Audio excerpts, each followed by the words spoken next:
Nervous energy galore in front of a packed house here at Wrigley. First pitch swinging Jackson Chourio. Pete Crow Armstrong dives, can't come up with it. And it'll be a leadoff double for Jackson Chourio. The Brewers have the tying run in scoring position here in the 8th. Well, I was surprised that they left Kittredge out there. Only 2 times during the regular season did he pitch over an inning. Pete Crow Armstrong was made so many highlight plays all season long. Almost comes up with this one. Just tips off the end of his glove.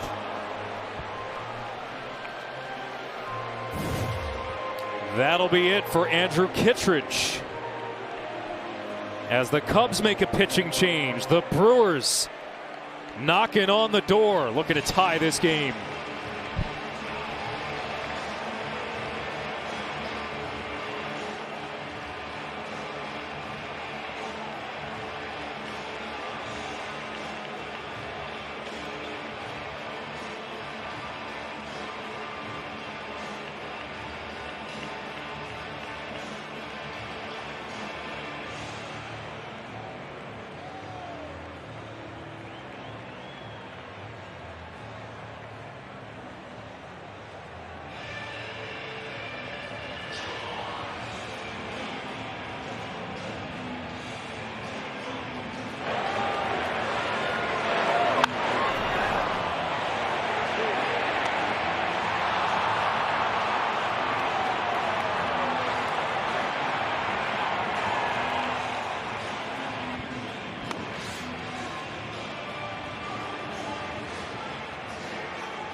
It's not only the ball that's popped up that wreaks havoc with the outfielders, but also the one hit on the line. Pete Crow Armstrong looked like he had this one, but it was knocked down and knocked to his right. It started to move towards left field. That's why he wasn't able to make that play. In between innings, he was talking to his outfield mates, complaining that that one was taken out of his grasp. Instead, it's a double for Jackson Chourio. Jumping on the first pitch from Andrew Kittredge. And now Bryce Turang will face the lefty, Caleb Thielbar. With Thielbar's numbers, 67 games. Be aware of the bunt here. Corners play in. Thielbar will chase Chourio back to the bag. It's the first appearance in this series for Thielbar. Thielbar had no intention of picking off the runner at second. He wanted to see if Turang would tip his hand.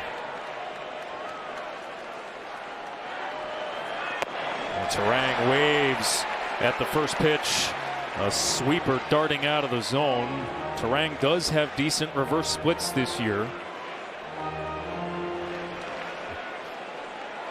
After that swing, though, he might put the bunt on Pat Murphy. Maybe.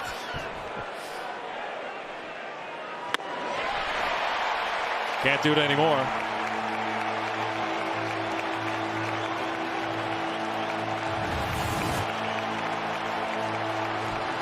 Mostly a four-seamer and a sweeper from Thielbar versus the left-handed hitter.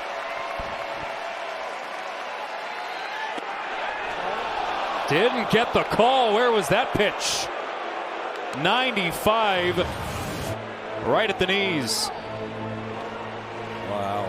You see Kelly, glove went down. That was the opposite of kind of framing it. Turang strikes out anyway.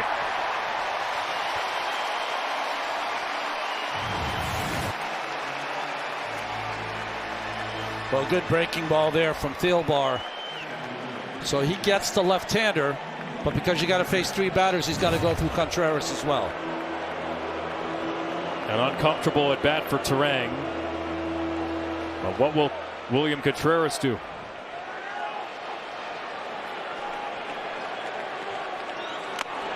He's going for the fences.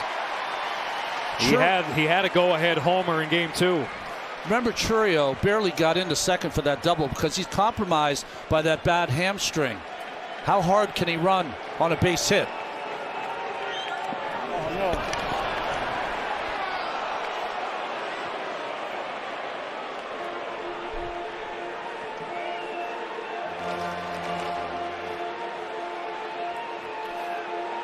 Lifted early in game 1. MRIs came back inconclusive. Of course, had the big homer in game 2, 3-run shot. Contreras out in front on the curve.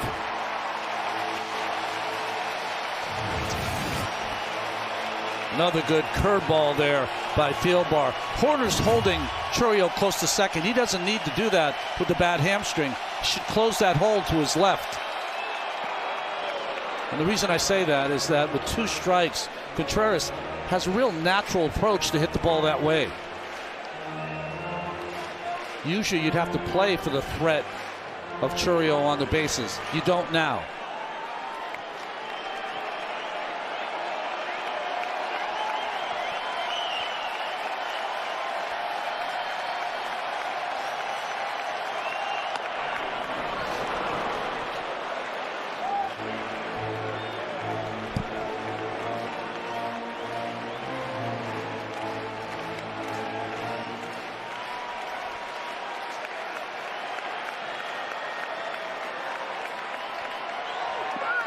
In the dirt. Ball 4. He was trying to get a chase from Contreras, but instead it's a walk. It really felt with the right-handed hitter Contreras up there, who's awfully dangerous, that he wasn't going to give in to them. So the breaking ball, if he takes it, he walks to the open base. Puts the go-ahead run on, though. Sal Frelick here. Frelick, roller up the middle. Horner to his right, makes the flip for 1. The throw to first, not in time.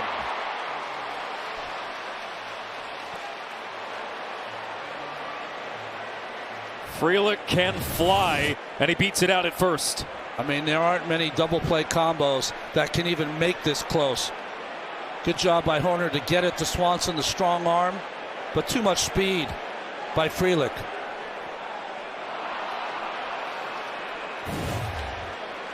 It's those little things that the Brewers do that other teams don't, that ends up being a double play for a lot of teams. It's not here. Gives them one more chance with Durbin's at bat.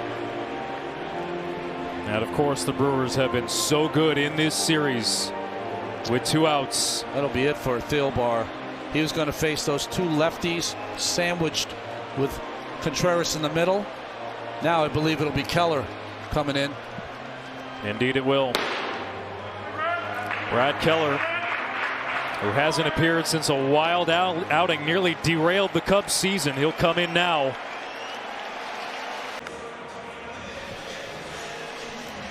Well, here's a big moment for the Brewers. Looking to clinch this series, sweep the Cubs. Brad Keller is into the game for Chicago, reliable most of the season. But last week, a heart attack outing in game 3 in the 9th against the Padres. He wound up being bailed out by Andrew Kittredge. Keller will face the local kid Caleb Durbin, who has a chance to tie this game with a runner at third base and 2 outs. So Keller against right-handed hitters. Half the time he's going to feature his 4-seamer sinker. He's also got 2 breaking balls that he'll throw the other half of the time, a sweeper and a slider.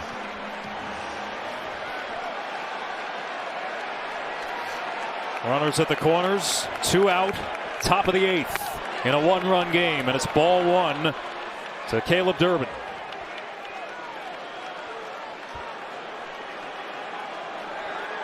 For the series, the Brewers hitting .481 with 2 outs. Tonight, however, 0 for 7. The first 2 games putting up that .481 mark. 3 homers, 11 runs scored with 2 outs. You got to throw strikes to these Brewers hitters. They do not chase out of the zone.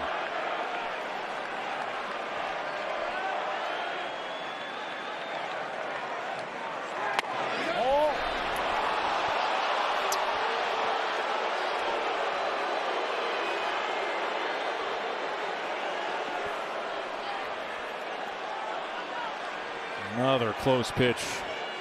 Does not go the Cubs' way. It's a 4-pitch walk to Durbin, and the bases are loaded.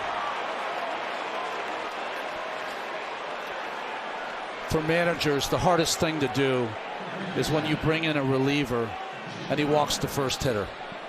I mean, it just almost takes away the advantage you had. And that was righty on righty. And now you have Bowers up, who hit a home run in his last at bat.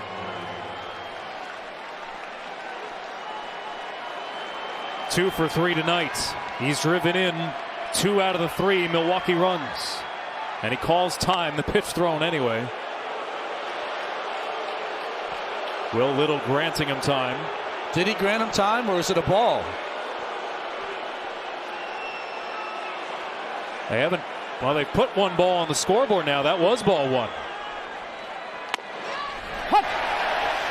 You're right, Ronnie.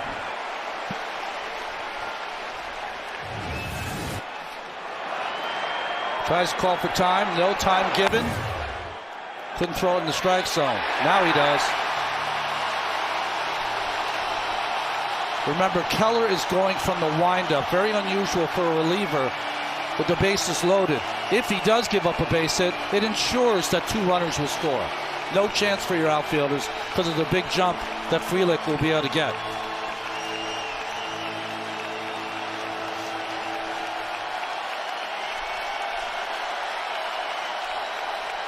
Keller's 1-2. Caught on and missed. The Brewers leave the bases loaded with the tying run 90 feet away.